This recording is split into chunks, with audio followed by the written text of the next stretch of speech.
అవుతుంది మరి స్నాక్స్ తిందామరా? లేరా దండే ఉంది కానీ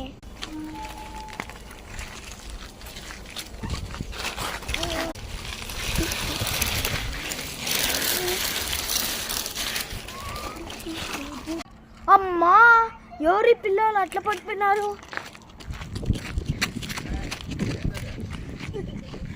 బాబు లేయండి, ఏమైంది? లేయండి, హాస్పిటల్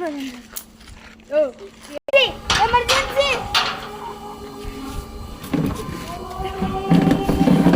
పిల్లోనికి ఏమి అంత సీరియస్ లేదు, ఆ పిల్లోనికి చాలా సీరియస్.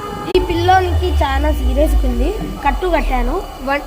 1 డే బెడ్ రెస్ట్ కావాలి, 30 days నడచకూడదు కాబట్టి టాబ్లెట్ రాసిస్తాను, తీసుకోవాలి. Thank you. ఇద్దరికి కలిపి బిల్లు ఎంత అయింది? 20,000 అయింది. వీళ్ళ పేరెంట్స్ ఎవరో తెలియదు కానీ బిల్లు కట్టేద్దాం.